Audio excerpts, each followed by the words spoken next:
Hey Bluffton kids, I'm excited to have another bedtime story for you tonight.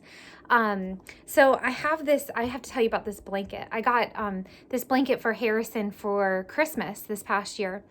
And it's like a giant hug. It feels so good. And it's like has the cute little dog on the top and everything, but I thought I would get really cozy with you tonight so that we could read this story so that whenever I'm done, I'm gonna really be ready for bed.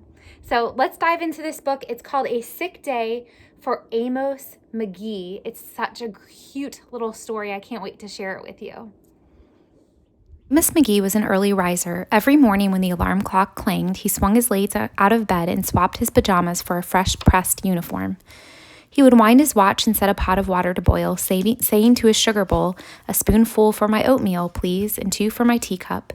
Belly full and ready for the workday, he ambled out the door.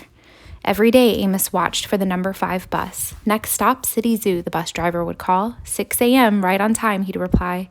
Amos had a lot to do at the zoo, but he'd always make time to visit his good friends. He would play chess with the elephant, who thought and thought before making a move, run races with the tortoise, who never ever lost, sit quietly with the penguin, who was very shy, lend a handkerchief to the rhinoceros, who always had a runny nose,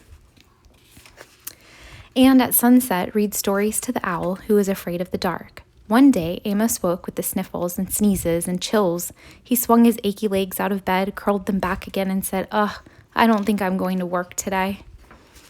Meanwhile, at the zoo, the animals waited for their friend. The elephant arranged his ponds and polished his castles. The tortoise stretched his legs and limbered up.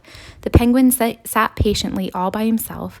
The rhinoceros worried that his allergies were worsening. The owl perched atop a tall stack of storybooks, scratching his head with concern. "Where is Amos?" the animals wondered. Later that day,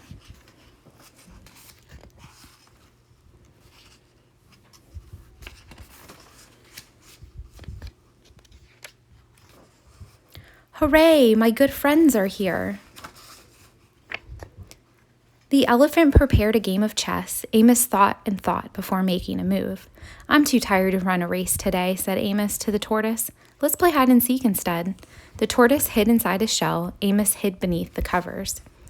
Amos yawned. I could use a nap. The penguin sat quietly, keeping Amos's feet warm. Achoo! Amos woke up with a sneeze. The rhinoceros was ready with a handkerchief.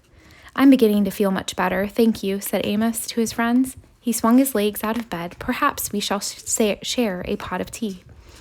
Amos wound his alarm clock. "It's getting late," he said. "After all, we have had a morning bus to catch." So Amos said goodnight to the elephant, and goodnight to the tortoise, goodnight to the penguin, goodnight to the rhinoceros, and goodnight to the owl, who, knowing that Amos was afraid of the dark, read a story aloud before turning out the light. I hope you enjoyed that book as much as I enjoy it.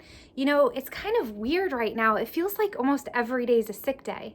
We might not feel like we have a cold or we don't feel like something's wrong with us, but I don't know, I think a little bit emotionally and a little bit mentally, we're having sick days because we can't go out and see our friends. Just like Amos, he couldn't go do all of the normal things that he typically would do.